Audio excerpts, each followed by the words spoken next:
the most, especially women and girls who suffer more than anyone else under the Taliban's rule. And there's another important personal concern to me.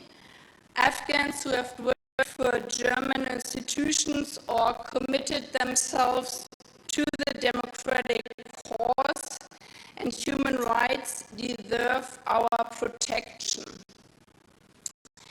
Pakistan has been our closest and most reliable partner in this regard. Through our close cooperation over the last months, more than 14,000 Afghans who are particularly at risk could travel via Pakistan to Germany to start a new life in safety and without fear. So most of all, I'm here to say thank you. Thank you to Pakistan, thank you to the Pakistani people. We are really grateful for all the support you have given us. I very much hope that we will continue our successful cooperation and find ways to help those still remaining in their difficult situation.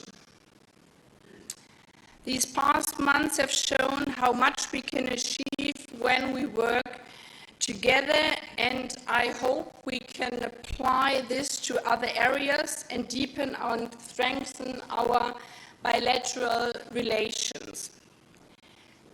As I said in the beginning, we cannot deal with the different crises separately. They are interlinked and we have to work together. Russia's war of aggression sets a dangerous precedent, not only for Europe, but for the whole world. Our world will be a much more dangerous place if the law of the strongest applies and not international law. Therefore, we all must stand by Ukraine and defend its territorial integrity and sovereignty with words and actions. When it comes to the climate crisis, we are all living in the same house and the roof is already on fire. We are running out of time and have now to act. Both of our still relatively new governments have made this topic a priority. And I hope that Pakistan, as G77 chair, will participate at the Petersburg Climate Dialogue, which we are co-hosting with Egypt in July in Berlin. Last year, Germany and Pakistan established a joint climate and energy partnership. We want to build on this partnership, move forward with the energy transition, and lift our bilateral climate cooperation to the next level. We also discussed opportunities for increased trade and investment between our countries, particularly in the field of renewable energy. I'm convinced that successful economic integration depends on common values and standards.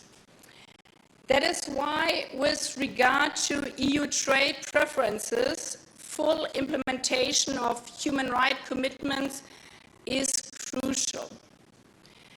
I will also have the opportunity to discuss this with civil society representatives later today. Experience shows in your country, in my country, that women's rights are an important indicator for the state of human rights and for well-being in a society as a whole. That is why I'm looking forward to visiting a police station focused on combating gender-based violence tomorrow. Dear colleague, Excellencies, faced with multiple crises, we only have a fighting chance if we exchange ideas, discuss openly and frank, and cooperate closely. I'm optimistic that our meeting today has laid the groundwork for our successful cooperation in the future, and thank you again for the warm welcome here in Islamabad. Thank you. Thank you, foreign ministers. The ministers would have time to take a couple of questions. I propose to take questions alternatively from our colleagues from Germany and Pakistan. And let me start by giving the question to a gentleman on the right. Please introduce yourself and also to whom you are addressing the question. Yeah, my name is Jörg Lang from the German press agency, DPA, and the first question goes to Ms. Baerbock. What can be done to help the people of Afghanistan while increasing pressure on Taliban at the same time? And the second question to Mr. Zardari. Al-Qaeda can once again operate from Afghanistan, so what can Pakistan do about it to fight the terrorism in Afghanistan? Thank you. Thanks for your question. It is crucial that the Taliban hear the same message from all of us, and that's why we discussed the situation in Afghanistan very extensively. We are facing a humanitarian disaster, and this is also why we, both countries, continue to provide humanitarian aid, because we cannot let people starve. But anything else above humanitarian aid must be strictly conditionalized. We see, in my point of view, that the Taliban are heading towards the wrong direction, and therefore it is also crucial that economic supports need to be conditionalized with regard to the basic rights of the people. But this is also part of foreign policy. We have to be very honest. Our influence on what happens inside Afghanistan is very limited. It depends on the Taliban making rational choices in their own economic interest, and that is not what they are doing right now, and therefore we are supporting the people of Afghanistan with humanitarian relief and bringing out those who are endangered by their life. I'm going to address all three of your questions because I think it highlights sort of the main expectations from Pakistan and the international community from Afghanistan. One is dealing with the humanitarian economic crisis, and then, as you said, terrorist activity from Afghanistan vis-a-vis Al-Qaeda. We have in Pakistan been facing the brunt of terrorism and extremism over the past many decades, and so have, of course, the people of Afghanistan. It is in our interest and in the world's interest that there is a peaceful and stable Afghanistan that does not have its soil used for terrorist activities within the international, within the region or anywhere else in the world. There are questions as far as the capacity of the new regime to tackle this problem, and it is important for us to engage with them, as far as our security concerns are concerned, or terrorist activity from any group impacting any country is concerned. But what I must emphasize is that Pakistan is not only a victim of terrorism. I am a victim of terrorism, and I am a victim of terrorism and terrorist groups that operated in my country and operated in another country. But when I plead the case for humanitarian assistance for Afghanistan, for the people of Afghanistan, or when I plead the case of us all working together to try and ensure that we halt the complete and utter collapse of the economy in Afghanistan, that is in spite of or regardless of my views or whoever else's view, anybody else's views vis-a-vis the regime that is imposed in Afghanistan at the moment. it is because we're particularly concerned about the consequences of a humanitarian crisis of this scale on our border. With the United Nations saying that 97% of the people of Afghanistan will descend below the poverty line, where the families in Afghanistan, through no fault of their own, are facing starvation, I believe we must work closely with the international community and with the Muslim world to help avert a humanitarian crisis and to help avert a total economic collapse, so that we can be in a better position to ensure that the Afghan regime lives up to the international commitments, so that we can create the environment that reduces and does not increase the chance of terrorist activity, and so that we can emphasize with the Afghan government, with the Afghan regime, that they must live up to their commitments to the international community. They must live up to their commitments to the people of Afghanistan, and that includes the women and children in Afghanistan. Thank you. Can we have a question from the back here, left side? Thank you very much. This is Shaukat Paracha from Aaj Television. My question to the young, dynamic, and the youngest Foreign Minister of Pakistan, His Excellency Bilawal Bhutto Zardari, is that it's heartening to note that you are reaching out to the major capitals and interacting with the world leaders. What has been their response in the policies that you are pursuing? Because every time there is something, the foreign policy is pointed out in one or the other way.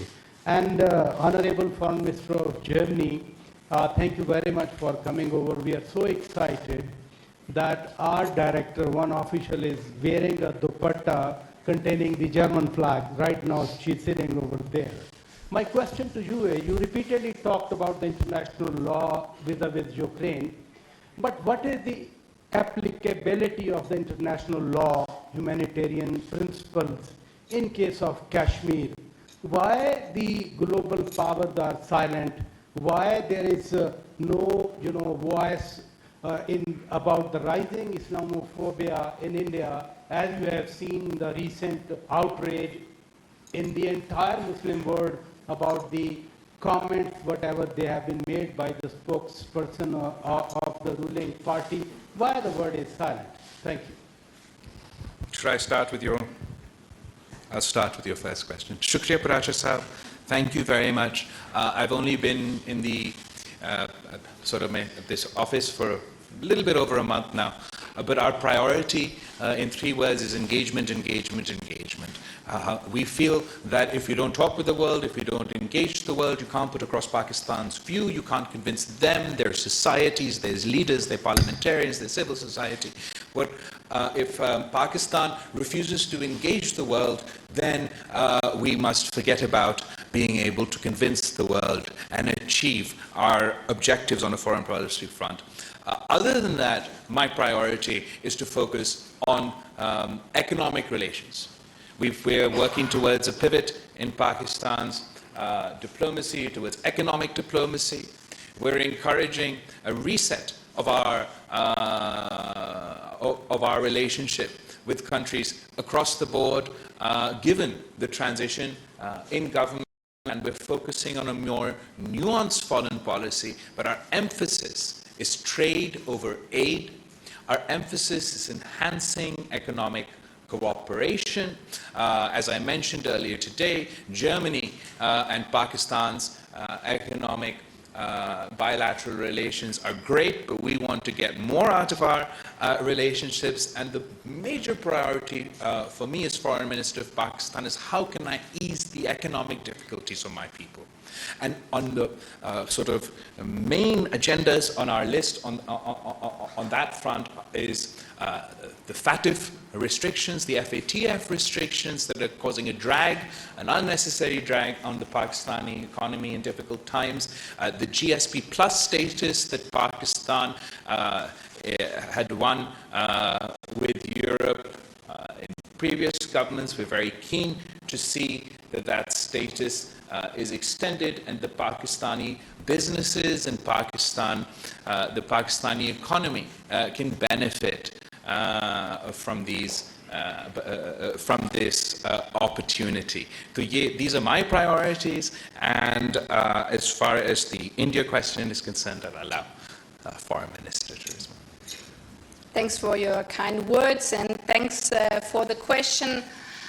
The foundation of the United Nations is that human rights are indivisible, and this counts for every region in the world. This also counts for Kashmir. This counts for women's rights. This counts for minority rights and also religious rights. And therefore, we support the work of the United Nations, also with the situation in Kashmir, to ensure that all the human rights are being guaranteed within the different bodies of the United Nations. We are not part of the Security Council, as you know, but within the work also of the Human Rights Commission and of the Special Envoy. And we believe that a constructive approach from both sides and confidence-building measures are the only way forward to improve the relationships between Pakistan and India. The bilateral agreement to implement the ceasefire along the line of control last year was a positive step. We also discussed it in our talks earlier on. We believe that more steps should follow this line, and I think it's really a strength of different governments if there's a provocation that one doesn't react but really stands to its own and the international principles. Thank you. Can we have a question from the lady here in the middle? Hello, Daniela Fatis from the newspaper network Redaktionsnetzwerk Deutschland. I want to address the topic of Afghan refugees. There's still a couple of thousand refugees officially eligible for coming to Germany. Did you agree on a way and on a time when these people can come to Germany, and how is Pakistan helping with that? Could they all be transferred, by example, through Pakistan? And also, sir, what do you expect in exchange from Germany for helping in this issue? And Ms. Baerbock, humanitarian organizations do criticize that the conditions for being able to come to Germany for Afghans are too strict, are too narrow. Is there are there any plans to widen these possibilities? And one last question, if I may, as you addressed the Ukraine war, and I didn't quite understand what you were saying. Is Pakistan now condemning Russia's attack on Ukraine? And do you ask Russia to withdraw its troops? Thank you for your questions. I'll start with the Afghan refugees. Pakistan has a long history in hosting Afghan refugees and helping with the refugee crisis as a fallout of the first conflict, and unfortunately the threat of a major refugee fallout not only for Pakistan but for the international community if the humanitarian and economic crisis increases is extremely grave. We've been from day one, from before the fall of Kabul, after the fall of Kabul, and up until this point, we're working with many countries within the EU, the international community, and anyone and everyone really who are working around the clock to either get their citizens or those who worked with them to their countries. And we're hoping that the third phase of our for these transit refugees from Afghanistan to Germany will happen very, very soon. And at the moment, as we speak, I believe that there's something, there's a procedural the summary on this issue is being circulated in our cabinet, so it should be only a matter of time that we can move forward on the third phase of the transit Afghan refugees. As far as what Pakistan expects in exchange, we expect nothing. In exchange from the EU or Germany, we're doing this on the basis of what we feel is our responsibility to the international community and to the people in Afghanistan who faced a whole host of issues, and we want to do whatever we can to mitigate their crisis, their difficulties. What I would say to the German media, to the German people, to the European people, is to remember, to understand, recall, and highlight the fact that Pakistan not only now is playing an outsized role as far as mitigating the humanitarian crisis in Afghanistan, despite our own economic woes. We are going above and beyond to help everybody with their refugee or sort of the transit refugees, and this is the face of Pakistan, a modern Muslim nation playing a responsible role on the world stage. And don't see Pakistan in the way that perhaps these groups that we all have our own views on would sort of, that the impression or the perception that Pakistan has in the international media is often colored by the activities of these groups rather than the activities of the people of Pakistan. As far as Ukraine is concerned, Pakistan has not changed its position. Pakistan has a nuanced position. We don't want to get dragged into any conflict, but we are steadfast in our support for the United Nations resolutions. We are all part of the United Nations, and it is in Pakistan's interest. It is in our interest, as a small country, as a developing country, that international laws are followed, that international institutions are followed, that international law is followed. But we don't want to be dragged in to any conflict, particularly given that we've just experienced decade after decade of conflict in Afghanistan. And the people in my country would like to share our experience with the people of Ukraine, the people of Russia, and the people of Europe, that ultimately all conflicts have to resolve through dialogue. And we hope that dialogue and diplomacy will be the tools that we use in pursuit of peace. Of course, one can't ignore the humanitarian crisis facing the people in Ukraine, the difficulties and the atrocities faced by the people of Ukraine. And it is because of that that once again, despite Pakistan's own extremely difficult economic situation, we have sent, I believe, 4 flight loads of humanitarian assistance to the people of Ukraine. But as far as our position is concerned, we will continue to advocate for dialogue and diplomacy in the pursuit of peace. Coming back to the part addressed to myself, first of all, we really appreciate the support of Pakistan, as I've said before, especially as His Excellency has underlined that this is not a question of bargaining, but a question of humanitarian aid and supporting the citizens of Afghanistan.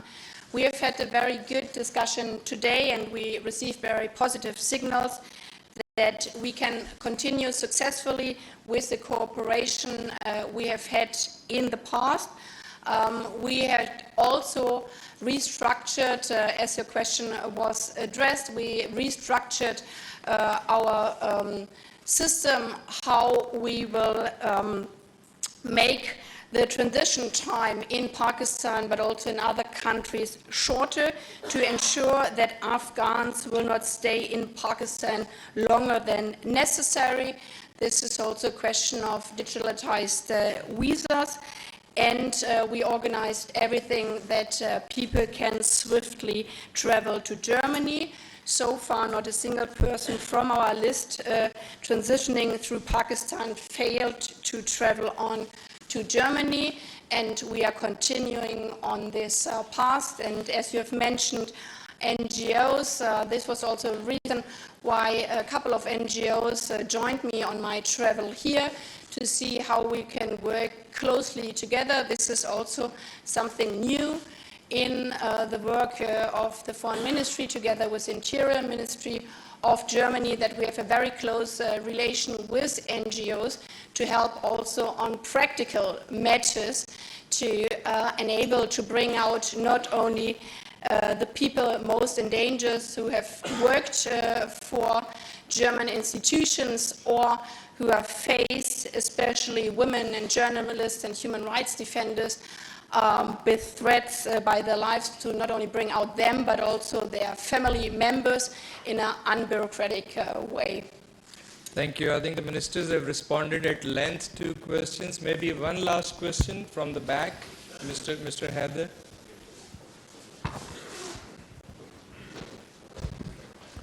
Thank you, Mateen Haider, GTV.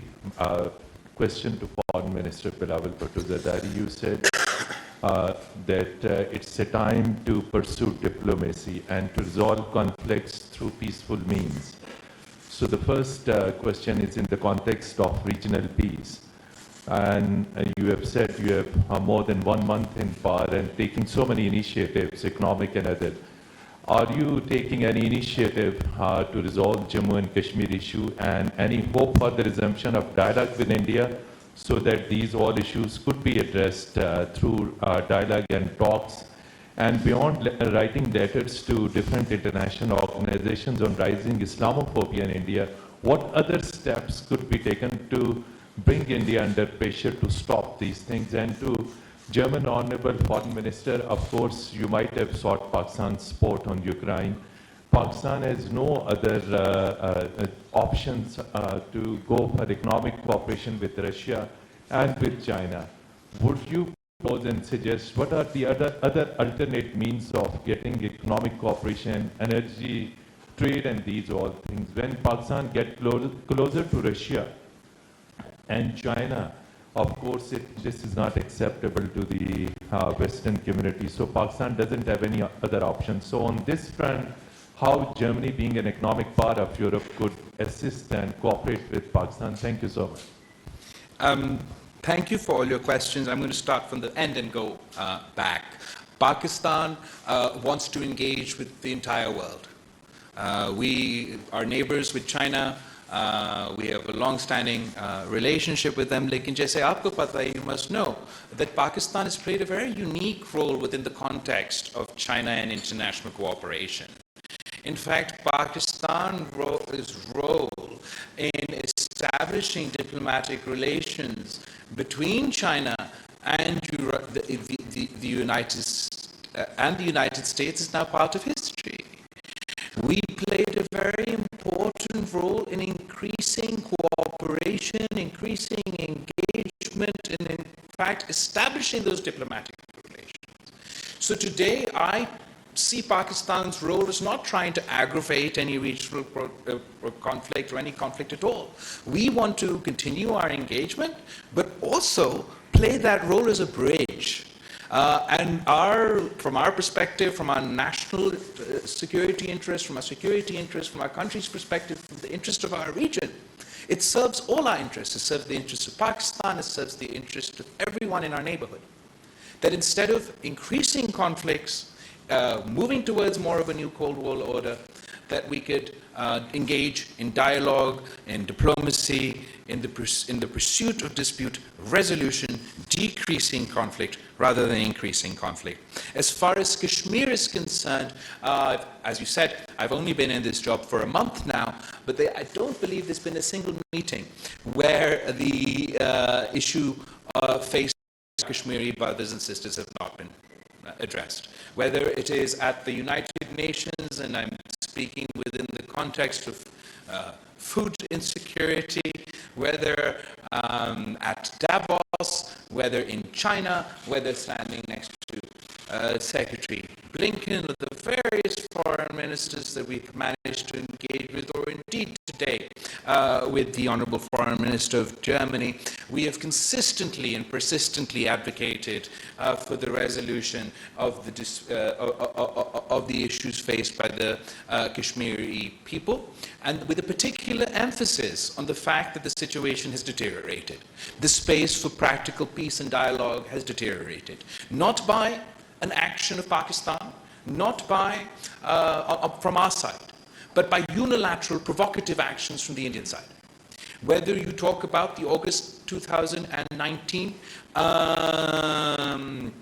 events which undermine the internationally disputed status of the region of Kashmir, whether we talk about the process that started in August 2019 of allowing non-Kashmiris to settle and buy property in Kashmir and begin the process of undermining the Muslim majority, disempowering the Muslim majority, whether we talk about the May 5th so-called Elimination Commission, there was in fact an artificial gerrymandering exercise to once again disempower, disenfranchise the Muslim majority and artificially turn them into a minority. We consistently advocate for our Kashmiri brothers and sisters, and we believe that the provocative statements, Islamophobic statements emanating out of officials of the Indian governing party yesterday are absolutely outrageous.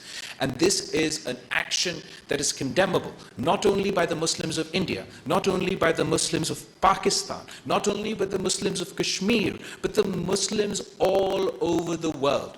It exposes the Indian facade of a secular democratic nation. They are no longer, if they are unable to apologize, if they are unable to take